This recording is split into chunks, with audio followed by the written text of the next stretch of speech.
भारत के शपथ ग्रहण से वापस जाते ही नेपाल के प्रधानमंत्री ने अपना बहुत ही कड़ा रुख दिखलाया है। जानेंगे, नेपाल के प्रधानमंत्री ने चाइना को कहते हुए धमकाया है कि अपना वादा को पूरा करो।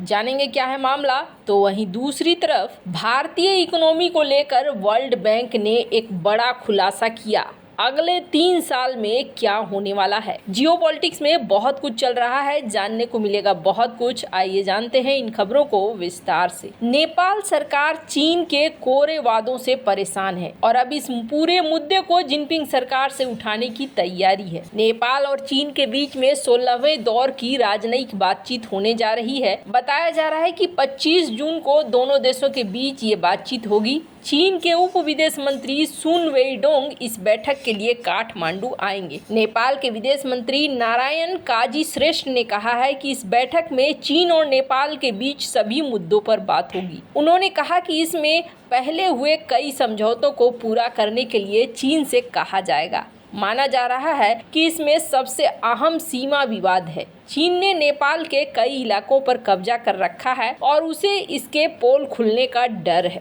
इससे पहले नेपाल और चीन के बीच 15वीं बैठक चीन में हुई थी। नेपाल के कई बार गुहार लगाने के बाद चीन ने किसी तरह से व्यापारिक रास्ता खोला है। वहीं चीनी ठेकेदार लगातार नेपाल को गच्चा दे रहे हैं। वे नेपाल में सड़कों को बनाने और उसे चौड़ा करने के काम में हीला हवाली कर रहे हैं। इससे काठमांडू रिंग रोड का काम पूरा नहीं हो पा रहा है और नेपाल सरकार परेशान है। चीन ने वादा किया था कि वो नेपाल से सामानों को आयात करेगा और व्यापार संबंधों में बदलाव करेगा। साथ ही नेपाल और चीन सीमा का संयुक्त रूप से जांच किया जाएगा, लेकिन ऐसा नहीं हो रहा है। नेपाल के कई इलाकों में चीन घुसपैठ कर चुका है। चीनी सेना ने नेपाल के एक इलाके में अपनी सैन्य चौकी तक बना ली है। नेपाल के विरोध करने के बाद भी चीन की सरकार कोई तवज्जो नहीं दे रही है।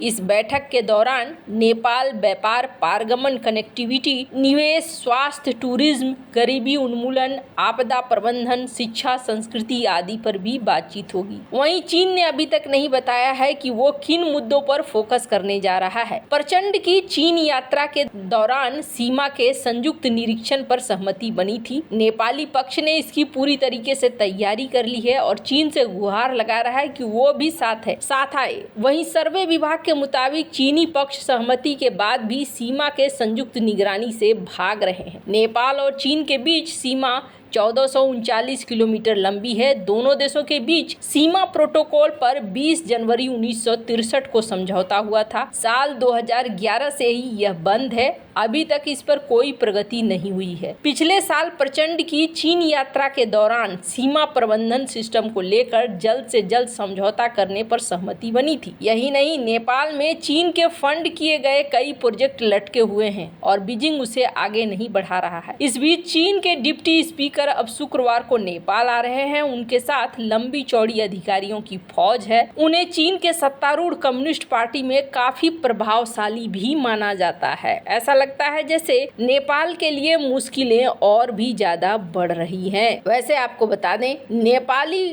पार्टनरशिप में अभी ओली है और ओली के रहने का मतलब है कि नेपाल पे प्रभाव और ज़्यादा बढ़ेगा। खैर, जहां एक तरफ ये सब कुछ चल रहा है तो वहीं सवाल ये हो रहा है कि आने वाले समय में भारत की अर्थव्यवस्था कैसी रहने वाली है। अभी जिस तरीके से एक गठबंधन की सरकार है, हालांकि पीएम मोदी ने इस बात को साबित किया है अपने तरीके से कि दबाव में आने वाली नहीं है सरकार, और सरकार उसी तरीके से काम करेगी जिस तरीके से चलता रहा है। पर अब यहाँ पर वर्ल्ड बैंक ने एक बहुत बड़ा खुलासा किया है और वर्ल्ड बैंक ने भारत की अर्थव्यवस्था को लेकर कहा है। दुनिया में इस वक्त काफी उथल पुथल मचा हुआ है। दुनिया भर की अर्थव्यवस्था एकदम सुस्त पड़ी हुई है। दक्षिण एशिया क्षेत्र में अगर बात करें तो 2023 में जो वृद्धि दर रही वो 6.6% रही और 2024 में सुस्त पड़कर ये 6.2% रह जाने का अनुमान है। और इस सुस्ती के पीछे का मुख्य कारण हाल के सालों में उच्च आधार से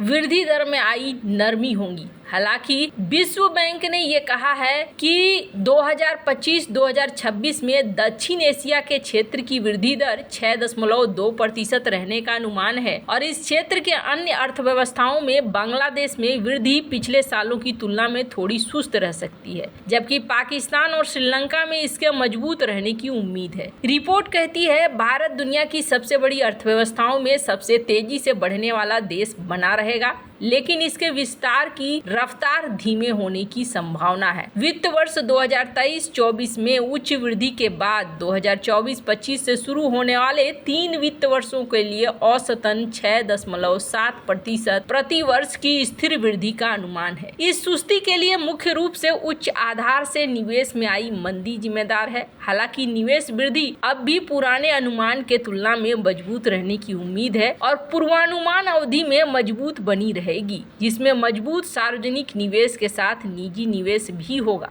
रिपोर्ट कहती है कि निजी खपत में वृद्धि को कृषि उत्पादन में सुधार, मुद्रास्फीति में आई गिरावट से फायदा होने की उम्मीद है। जीडीपी के सापेक्ष चालू व्यय को कम करने के सरकार के लक्ष्य के अनुरूप में सरकारी खपत में धीमी वृद्धि का अनुमान भी है। अब ऐसे में ये कहा जा रहा है कि भारत अगले 3 सालों में 6.7% की स्थिर वृद्धि दर करते हुए सबसे तेजी से बढ़ने वाली प्रमुख अर्थव्यवस्था बना रहेगा। विश्व बैंक की नवीनतम वैश्विक आर्थिक संभावना रिपोर्ट के मुताबिक भारत में वित्त वर्ष 2023-2024 में आर्थिक वृद्धि बढ़कर 8.2% रहने का अनुमान है। ये विश्व बैंक के जनवरी में बताए गए पिछले अनुमान से 1.9% ज्यादा है। इसके साथ ही विश्व बैंक ने वर्ष 2024 में वैश्विक आर्थिक वृद्धि की 2.6% पर स्थिर रहने का अनुमान जताया। उसने कहा कि अगले 2 सालों में वैश्विक वृद्धि बढ़कर औसतन 2.7% तक हो जाएगी। हालांकि ये कोरोना से पहले के दशक के 3.1% से काफी कम ही होगा।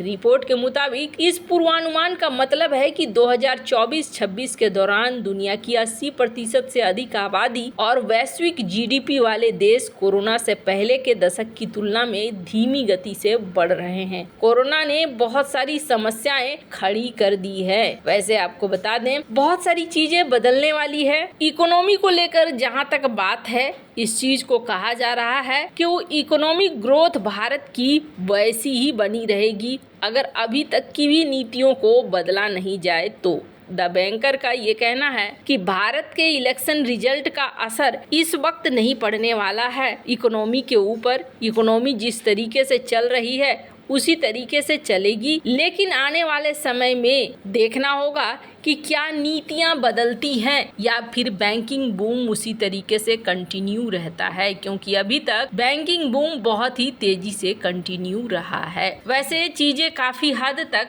बदलती हुई नजर तो आ रही हैं जो सामाजिक तौर पर है, और ऐसे में कुछ भी कहना फिलहाल के लिए कि पॉलिसी बदलेगी कि नहीं, ये थोड़ी अनिश्चितता तो जरूर दिखा रहा है। वैसे आपको क्या लगता है इन सब मामले में, आपकी क्या राय है, कमेंट कर जरूर बताएं। जल्द मिलते हैं अगले वीडियो में नई खबर के साथ।